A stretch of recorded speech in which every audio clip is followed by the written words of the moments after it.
Welcome everyone to New Visions July edition. Yeah, glad to see everyone here. We were saying last time, you never know in the summer what it's going to look like because people are traveling, people are tired. It's nice outside. But it's not raining. It's not raining. Yeah. So I'm excited to see everyone. I'm a little tired. It's fun. She and I had a family trip that was a very active trip, which is not my type of vacation. My type of vacation is to take it easy. So I'm still recuperating from that. So you see me zoning out, that's why. But fortunately, I'm not gonna be the one talking about it's time to date, so that will help. So I'm gonna kick it off. Pass it over to Lieutenant McRae. What's going on? Not much. I will say I don't have a lot compared to last month. We went over a couple things. Just a real brief on some of the numbers without boring you all to death as usual. So looking back the previous 28 days since we first met, crime is down 38% in the general area. It went down from 16 in the last period when I was here to only 10 in the previous 28 days. Still 10 crimes, wish those didn't happen also, but it's always good to see a decline in the crime versus going the other direction. Out of those, I do want to touch on two in particular. I'm sure you may be familiar with the two shootings maybe. The one we had over on 1300 block of North 22nd Street, right at 22nd and T. And then we also had another one back on July 4, 2400 block of R Street as well. So with those two, the first one also got there pretty fast. We did get pretty good video from the neighbors in the area as well. So our detectives are working, piecing all that together. So we do appreciate that. Anytime this has happened, if you have footage that puts out, feel free to pass it along because it could definitely go a long way in any investigation you have. Both of the cases are still ongoing right now. I don't have anything further to add on those, but I would like to say thank you to all of those who have gave us information so far, video footage for our detectives. Outside of the violent crime, we did have 4 theft from motor vehicles broken into. All of those were unlocked and just valuable items were inside taken from them. They were pretty much scattered all over the place. Majority 21st and 22nd Street is where those occurred. And then we had one motor vehicle that a larceny from 1235 North Street store up there. We had one more to the store trying to break in. They didn't steal it, but they were trying to break in Where was that? Friday. Taken from my house. What street is that? 22nd and Short Q. Okay. There was one off 32nd Street where they stole my vehicle in March the 31st. Oh wow! I think we talked about that a while back. So did they return? Came back and they it was my father's time. Okay. So in the morning on Saturday, and had busted my back window. However, my window shattered. So I guess they decided they'd not go to that. Nothing valuable was in my car and everything. And so I'm in the process now of getting that window fixed. Then that door was jammed. You couldn't open the door on the driver's side. What type of car do you have? It's a Hyundai Tucson. Oh, type of shit. That's I'm not sure if you were the last meeting or not, but that's been those Hyundais and the Kias. We've been having issues lately where those like vehicles being targeted for break-ins, attempted thefts as well. So a lot of times they're trying to steal those two particular vehicles. They realize they can't get it, so that's why you will have a shadow window. Unsuccessful taking the vehicle. Plus I got the anti-theft on the car. Yep, so that probably helped as well for preventing them from taking cars. And those two, we've been putting out media alerts as well, just advising everyone who owns those vehicles to try to get some type of, like you have a protective, anti-theft. So that actually helps you stay out the car. Unfortunately, we did have to suffer some damage to it. But we're keeping eyes on them, all kids on it because it hasn't stopped. We're still targeting those vehicles.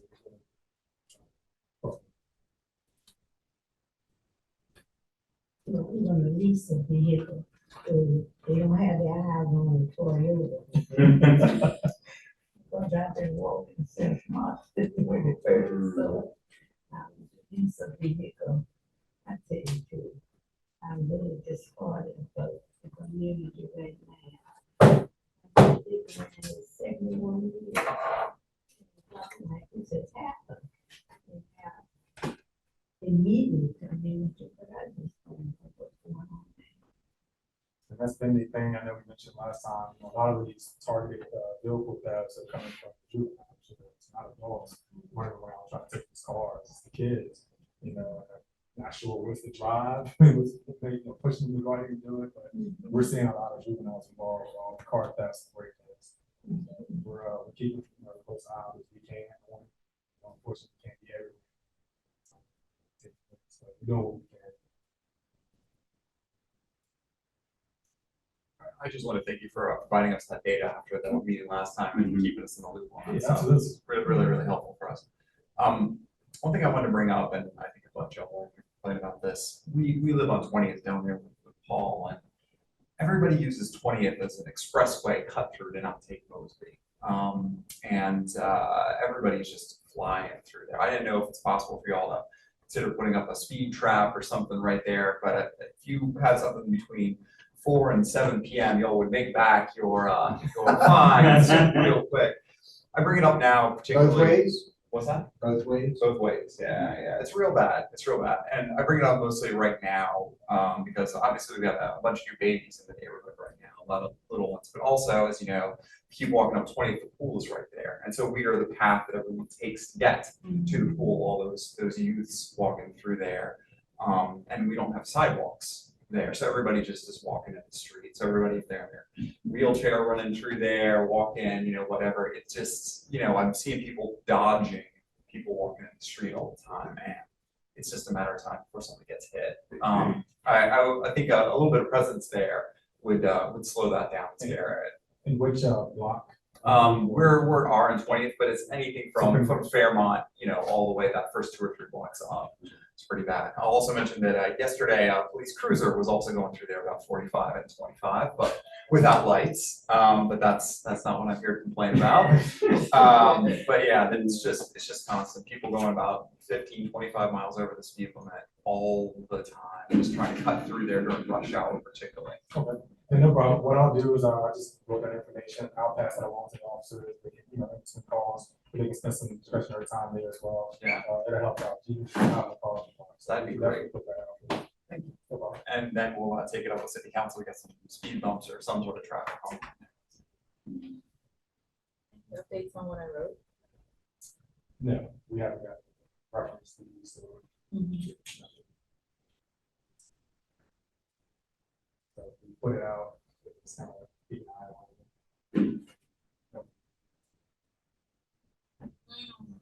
Do you have anything extra?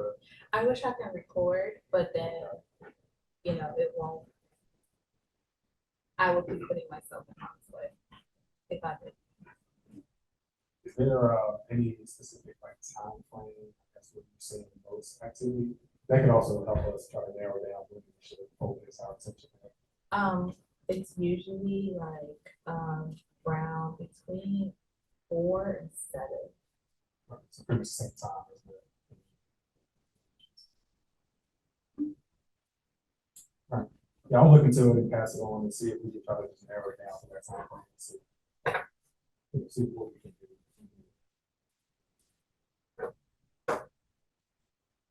Any other questions, comments, concerns? You put it all out there. I try.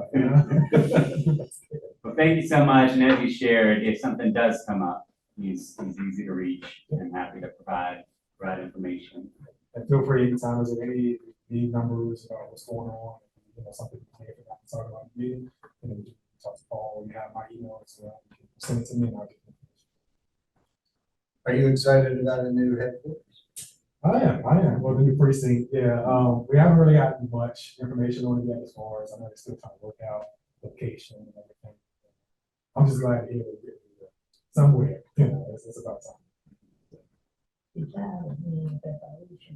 I wouldn't say tired of being up there in that like area, just the building itself, it's a little outdated. It's way out. Yeah. So it's definitely, if you look at the other 3 precincts, it's about time. It's about time. So. You are the first. Right. Yeah. So we're looking forward to it. So once they get everything finalized, city council,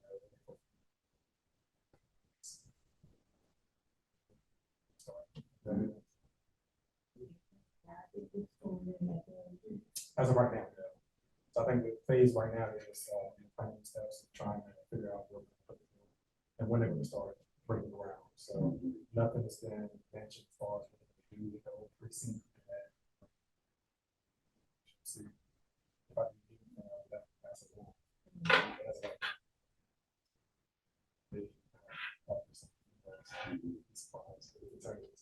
Yeah. I just would hate to see the building sit there, you know. Oh, no, Yeah. city's gonna find. Yeah, They're gonna find something. Yeah, they're gonna find something. So, or people will be telling them to find something. Yeah. Thanks so much. Always appreciate you coming out. Yeah, if we think of anything else, we'll like your email and give you all the questions. Sounds good. Look forward to it. Thank you. Be careful. So next up, we got Rick. So for those that have been around, you already know Rick. Rick Tatnall's been coming to New Visions meetings. I feel like as long as I've been coming.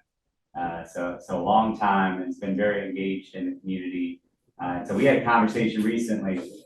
So Rick, you want to share all this with people? Well, yeah, we've got a lot of,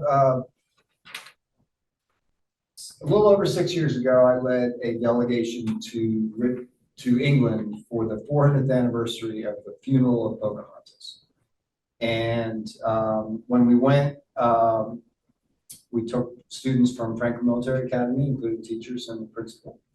And this young lady was around at that time. And it was more of a Richmond to Richmond thing. I had been working for years before that on a concept called Richmonds of the World. Richmond's the most named place on the planet. If y'all weren't aware, there's about 90 some Richmonds around the world on all the inhabited continents, and even on Antarctica, there's a Richmond peak. And our Richmond is named for Richmond upon Thames in London, from the view from Libby Hill, which is literally exactly the same as the view from Richmond Hill and Richmond upon Thames. And so long ago, I developed a relationship with the Thames Landscape Strategy and their executive director, Jason Debney, who's essentially, it's like the James River Association for the Thames. And we arranged to go over, we found out about this 400th anniversary that was happening in Gravesend. Pocahontas, on her way back from England, fell sick and died at the mouth of the Thames at a place called Gravesend. And she was buried at a funeral and burial at St. George's Church in Gravesend. And so there was a major English 400th anniversary event that happened. But we really went for the Richmond to Richmond thing. But I came back with a powerful intersection with Pocahontas as a living life example and inspiration. My goals and what I've been doing and my intersections with New Vision and with Richmond is about trying to get people motivated to get more involved in their community. Follow that woman's 70-year effort, and to we saw Pocahontas as an example, as a life example, more with the look forward versus why we went over there was sort of an English look back.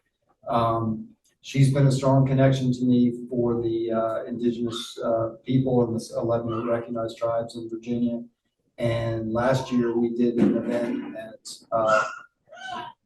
at Mantle down on the Virginia Capitol grounds in honor of Indigenous Peoples Day, also known as Columbus Day. Technically, the legal law or the legal holiday is Columbus Day, but a growing number of cities and states had started to promote Indigenous Peoples Day. And one of the things that happened is that night at Richmond City Council, they decided to change in perpetuity from Columbus Day to Richmond Indigenous Peoples Day. And they also followed it up a couple weeks later by actually turning it into a holiday for city employees, which had not been the case with Columbus Day. I have since started an initiative, which we had a nice support in the Richmond Times Dispatch recently for an article that I wrote called the Indigenous Peoples Day Initiative.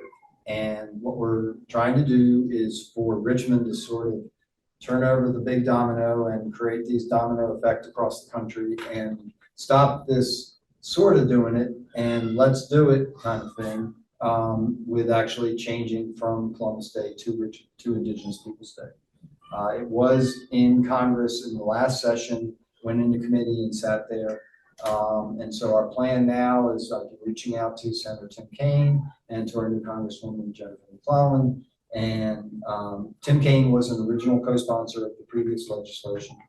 And Donald McKeechin was a co-sponsor for the legislation in the House. And as y'all may be aware, Jennifer took Donald's spot in the 4th District. Our goal is that Richmond has sort of been leading, and now we want to follow the example, and we're promoting the concept across the country where, as some of y'all know, my ideas are a little large and sometimes perceived as unrealistic and or unattainable, but this plan is one of them. Our goal is that over this summer, we're going to literally change the country because the time is right.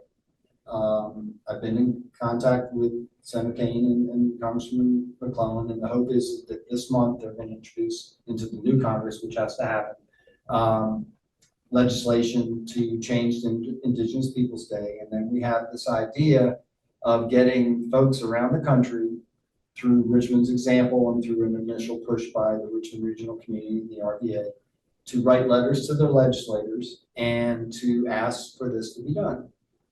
If we were to do a mental survey of Americans across the country right now, I'm confident that 60 to 70% would be actively supportive of this. 20% would say, I don't care. And there's going to be 10% on the other side that are always against change and or are Italian Americans who believe that the holiday was created for them, which it was not. We have an answer for that one. That's probably the most significant pushback, but ultimately, this is something that most people are motivated for, and in many cases just haven't been asked. And so the goal is that we're going to go ahead and ask. And so I'm in the midst now. We're working closely with the tribes across Virginia, Richmond Tourism, Richmond Public Schools, and trying to get people to become Indigenous Peoples Day ambassadors and to get their family and friends and coworkers and neighbors and colleagues to go ahead and write letters. And we believe that this is the most significant way to influence our legislators. It was in the last Congress, but it was put in by Congresswoman Torres in California and Senator Heinrich in New Mexico, and they didn't have a people base behind them. You know, they could look to organizations, their Indigenous Peoples Day organizations around the country, but it's more kind of a push up instead of a look down. And ultimately, the change will really happen when Congress does it. And so we see this ability for Richmond to galvanize the spirit behind this and to do it in a way that both young people and from 8-year-olds to 80-year-olds, everybody can write a letter. It's a way to kind of go back to citizenship 101 and get people excited about being a part of change. And that we believe that literally over the next couple of months that we can affect this change, so that the goal is that this month we get Senator Kaine and Congresswoman McClellan to introduce it. In August, when the Congress is out, we're going to have letters to legislators. Millions of letters are going to funnel into the Senate and House mail rooms. In September, when they come back, we're going to get them to vote. It's not going to go back in the committee. It's not going to go sit there and do nothing. They're going to have an impetus to want to make this change. And then on October 9th, 2023, we're going to celebrate Indigenous Peoples Day. Regardless, we're going to do that because Richmond did pass it last year. So I'm in the midst right now of creating an event that's going to happen at Chimborazo Park on October 9th, which is a holiday now in Richmond. The schools actually aren't out. City is off, but we're going to have an event. I've invited the Mattaponi tribe. The plan is, I met today with Churchill Association, I met with St. John's Church, and the goal is that for this East End community, hopefully to include the New Vision Civic League, will be involved not only in promoting the initiative, but coming out and having what will become an annual celebration of our Indigenous folks across the Commonwealth and in Virginia. plan is that each year we'll recognize and honor a different of the 11 recognized tribes in Virginia. And that it'll be a way to commemorate and celebrate. There is a stone that's more of a white man's stone it's called Powhatan Stone. It's in Chimborazo. And Powhatan, who was Pocahontas' father, was born not far from there, probably in the Tree Hill community off along in Riker. And so it's also that area is in view of Powhatan Hill, which is named after supposedly in 1607, the Powhatan Indians met with John Smith and Christopher Newport when they came up the river. But the area is historically appropriate. Chimborazo Park is a beautiful place for to have it. And our hope is that'll become an annual event. And that's what What? You said you went to Churchill. You went to Churchill Association. Yeah, I've invited the Churchill Association to be the community host. Okay. I've invited, met with Annalie Wilmer and St. John's Church and asked them to be our interfaith host. Yeah. Then we've asked the Mattaponi tribe to be our indigenous host for this year, and then each year after that. I have basically over the last 6 years, I've made a lot of inroads in creating connections with all 11 recognized tribes, and I intersect with the chiefs in one way or another. Pocahontas is, for the most part, very favorable within the tribes, but Chief Robert Gray of the Pamunkey has termed her a traitor because of the implications of her life and being, essentially she set the course for colonization. And so that, well, I don't believe, I think traitor is the wrong word because that implies intention. But certainly there's no question that the implications of her life are disastrous for Native, Indigenous, and First Nations peoples around the world. But we see her as a patron of peace and cross-cultural understanding, and that's the view that most folks have. So any historical figure with little information is potentially polarizing, and or there's two sides. But the good thing is that I'm confident that all 100% of the Indigenous folks that we're working to influence are going to be excited about the change to Indigenous Peoples Day. And that this is very much intended to be both a national thing as well as to intersect with all the territories. The United States and its territories represents an extraordinary complex set of indigenous communities, including the American Indians. Alaskan natives are different. Hawaiian natives are different. Puerto Rico, Guam, Samoa, American Samoa, Midland Islands. We have an extraordinary global set of cultures that we can highlight, and that's really what this is intended to do. So hopefully not just on one day. I did not realize that it wasn't already Columbus Day / I mean, it shows up like that on, So like, what the happens, last year, for the last 2 years, Joe Biden has done 2 proclamations. Okay. And people latch on to one or the other, but they don't realize that he did 2 because technically the law is Columbus Day, but his heart is in Indigenous Peoples Day. For 3 years, for 3 years, Mayor Stoney in 2019, 20, and 21 did a mayoral proclamation, but it wasn't law. And Governor Northam for 2 years did a governor proclamation, but it wasn't law. Governor Youngkin last year didn't do anything.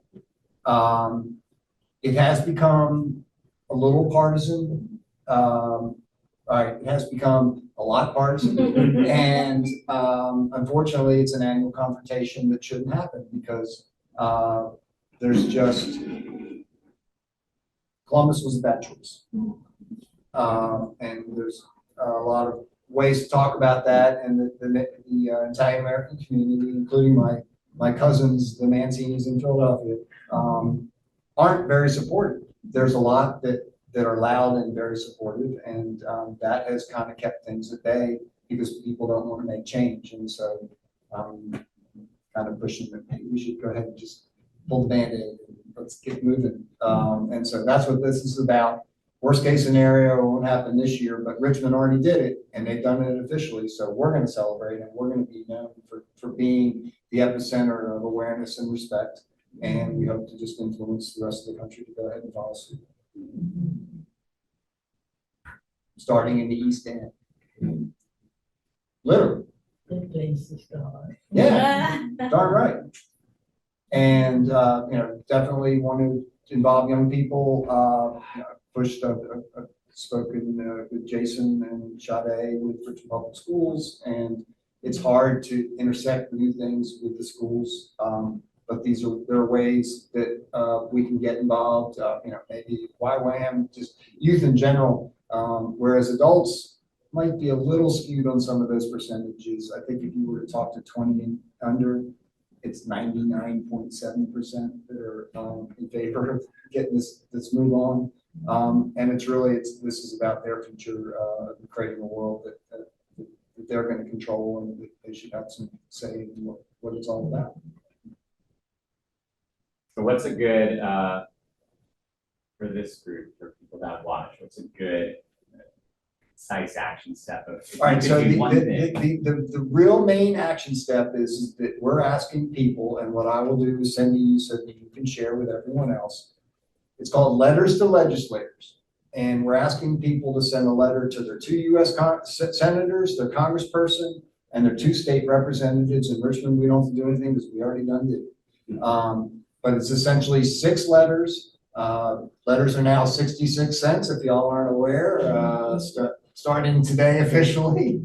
I just found some 40-something cent stamps, and I was like, I don't think these No, are. see, that's why God invented for the forever stamp. Yeah. Don't buy any numbers anymore, buy the forever. But But so we're talking about, for most people across the country, 6 stamps, 6 letters, 6 pages, maybe 15 to 30 minutes of time, and $5 investment, and send a letter to your legislator, because that's really going to be physically, I'm hoping that we have these pictures of the Senate mail rooms full of all these letters, and we tell people to go ahead and put IPD on the return address and color it up and get the kids involved and make it artistic. And not only will it make it easy for the staffers to figure out that this is one of those letters, but also it allows people to be more materially involved in the process. But they are just by doing it, because literally, if we change this, then everybody writes a letter and say, something to do that. And then hopefully that's a stepping stone to maybe do something else. It's a simple letter. Dear elected official, I'm writing to ask you to change the second Monday in October from Columbus Day to Indigenous Peoples Day. It's the right thing to do and the right time to do it. Signed, me. And that's all you got to do. It's, same thing. It doesn't have to be significant, because there's really not a lot of argument here, and there's not any extra information that needs to be brought in. It's just that people need to think about it.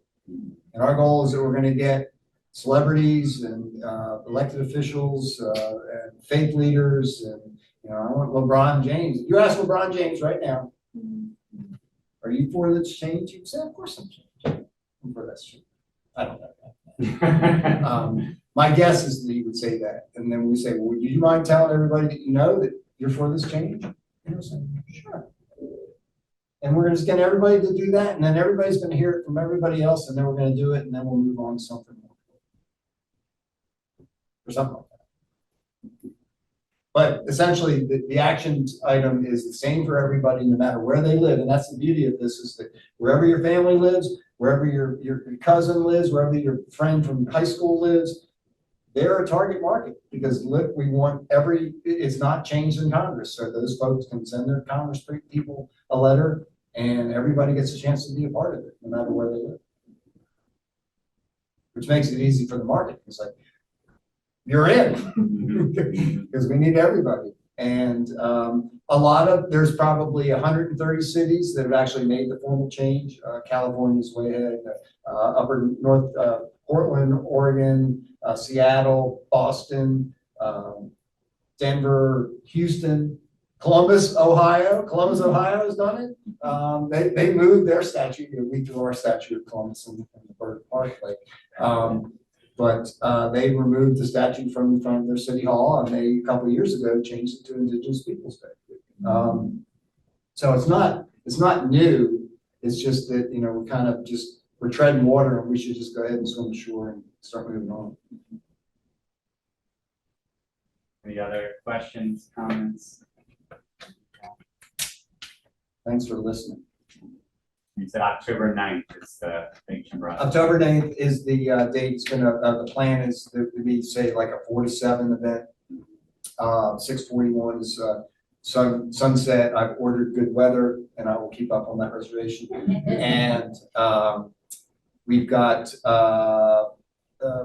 community care, police will be involved, Parks and Rec will be involved, Churchill Association, St. John's Church. The Episcopal Church last year in their 80th convention said across the country, we're gonna do Indigenous Peoples Day from now on. So we're hoping to involve not only all the Episcopal churches, but that we'll get Interfaith, we'll get RISC, we'll get Virginia Interfaith Center, and, you know, hopefully have 1,000 or more people in Chimborazo Park this first year, and then turn it into something that might be an all-day event in the future. Thank you so much. And you're gonna send, you said you're gonna send. I'm going to send you information on sort of the details about what people can do for the letters to legislators, and then I'll just keep you apprised of things as we go forward. That's good. And while you wait for that, in the last email, I did send some informational things from Rick, so you can prime it, reading that, and then I'll get the other stuff out. And yeah, like you said, there's any individuals, groups you know that could be excited about being part of something like this, groups of youth, like you noted, feel free to share with them as well. And what is the, like, we want to make sure letters are written by? Okay, so it looks like August, one of the things that we're going to do, and just put this on your mental calendar, August 9th is the International Day for the World's Indigenous Peoples. It's a United Nations observance every year that happens. And Senator Kane's office has gotten me in touch with the U.S. Ambassador to the United Nations, Linda Thomas Greenfield, and we've reached out to them, and we're trying to work with the United Nations partnerships to get some information. But one of the things that we're pushing is that it's kind of like a movie premiere. You've got a trailer. This is your trailer. We're going to put out the movie on August 9th. I've asked the squirrels, they're gonna do something where we're gonna get a announcement at the game. The San Francisco Giants, San Francisco's been on this board for a long time. But what we're gonna do is at the least with them, do a QR code to the UN webpage for that day. But it's an annual international observance. And it seems to reason to me that if we're gonna be supporting Indigenous peoples in Virginia and America, we might as well support them everywhere. And so we're going to use that day as kind of the kickoff for letters to legislators, and that hopefully inspire people over those next 4 weeks with, we've got IPD, hashtag IPD 10/9/23, hashtag letters to legislators. We're going to try to create just a buzz of social media across the country where everybody's talking about it and everybody kind of feels that they better ought to send 5 or 6 letters, if nothing else, to get their kid off their back. And so August is kind of that time frame. Senate and House are out. They come back the week after Labor Day, and we're hoping that they're just going to be, oh my God, where are all these letters coming from? And it's not going to go in the committee because they realize that they just should do it. And that was the problem last time, was that they just didn't have the motivation of the electorate to say, hey, this is important, y'all should do it. And we get past all the partisan stuff because everybody in the Congress probably, for the most part, believes that's the right thing to do. So that's hopefully going to be a big day where we're across Virginia, or Virginia for sure, and Richmond definitely. You're going to be hearing about International Day for the World's Indigenous Peoples on August 9th. It's a Wednesday. Thanks so much, Rick. I always appreciate you. Always bring, you're always trying to push the community to really push into the community. So I appreciate your hard work over the years. And thank you. Well, this is New Vision is a motivator for me because y'all are the same, and we need more civic organizations doing what's going on, and the common unity. That's what community is. It's common unity. We need more of that. I don't have too much more, and by too much more, I really have very little of anything. But I was trying to think if there are any particular community-based things, and then I want to open it up if anybody has anything to share or ask or bring up.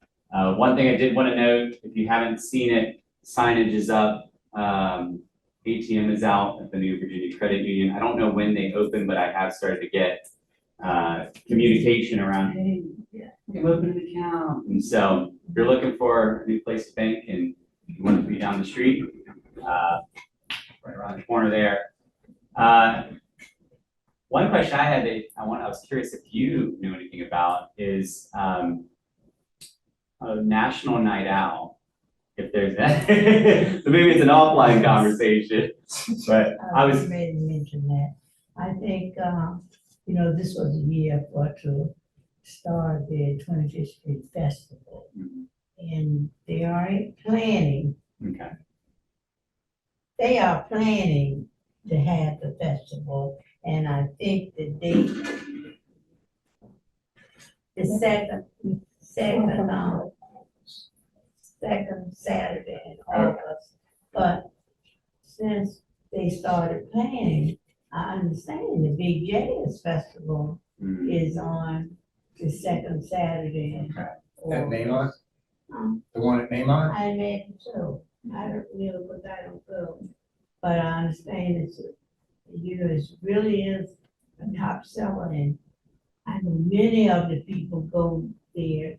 And so I was trying to get her to stay with the Saturday after National, since we were not gonna do National Night Out, to go ahead and try to back it up to that Saturday and have a date, the festival, start the festival out on that date.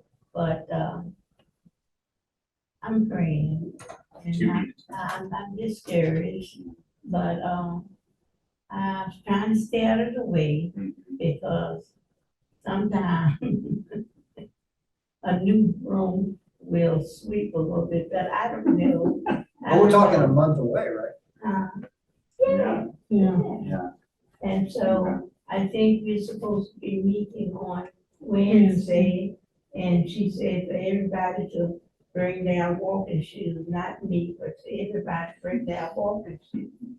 They are gonna get out in the community to spread the word. Okay. But I don't know why they being mum on it. When I was leaving it up, we had everything in place by now, ready to go.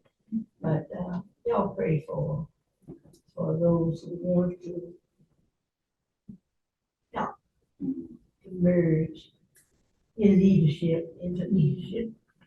Pray for them. Don't give up on them. And see, I've been trying to get her to reach out to get people to talk and assist her. I don't know how she's going about doing that. I have to say no more. Okay. But that's Okay. what the plans are. So there are plans for a 25th Street Festival that will be instead of, August the 12th. or there will not be a National Night Out. In lieu of National Night Out. And for those that don't know what National Night Out is, well, I was gonna say every year, the pandemic kind of Separate. messed it up a little bit, but basically all around the country on the second Tuesday of every, first Tuesday of every August. Every August. And sometimes you'll have multiple throughout the community. So historically, the East End has had a large one. But that was back when this was a field. And then it moved over to what used to be a field across from the Front Porch Cafe where the new Bon store is. So little by little, the large field spaces It got smaller. it got smaller and smaller. But the last one was at the church, yeah, with the big parking lot. So it wasn't green, but it was space. So yeah, so we'll see what happens Wednesday, and I can get information out when there is more information. That's all I had. That's all I could think of at least. Anything anybody has, questions, concerns, comments, things you want to bring up? What are they doing on the side of the library? I am curious about that too. I don't have an answer, but every time I pass it. And he doesn't have an answer. I know. It's really amazing. The concrete goes so high, it almost looks like it's a walkway. Yeah, 'cause they dug deep down. At first I thought that it was sewer and water oriented, but the concrete comes up high enough Yeah. that I'm not really, it's not like a rain collector like they have around Chimborazo, Elementary, but that is excellent. I feel like at some point I heard something about landscaping isn't the word that I want to use, but like a beautification or some kind of intentional. But this goes into the Space, street. yeah. This takes up actual street Yeah. space, That's where I used to park, is right along there. right? I was gonna try to see if I could find anything. I was also hoping someone would be like, oh, I know what it is. Nobody did that, so. If I hear, I could reach out to Adam easily. Yeah, Adam. And see, because just at a glance, I'm not seeing any. It's a major project. Yeah, It's been going on for a while. Where is that meeting? That's a lot of On Right our on. side, At a distance, I saw that. they went The- many feet deep, and that's where it was going, and then it seems like it's just going up too. I thought it was using American Rescue Plan money for some specific wastewater strategic initiatives at a few different public properties, but I don't. It would stand to I reason doubt that it. that's what it is, that they saw that was a space that there's something going on underneath that they need to do better with. But it's, that's right. well, that is the mystery that we were putting out there. Should be a monthly mystery. Somebody will solve that mystery and report it, because I could not find the answer in that short amount of time. Well, Paul did nod off at any point during. I did the not. No, I didn't. stayed focused. I was here present. But now I'm gonna go home. That's right. So thank you all for coming, Alright. and we'll keep you updated on what August will look like, because one thing that we could end up doing is if this event is something that you're like, all right, it's happening, so we want to get people there. Sometimes what we do is say, hey, in lieu of the meeting, we want to encourage people to use what time you would spend at the meeting to come and support this thing, so. Okay. So I'll keep you updated on that, and anything else that comes up, for that email as well.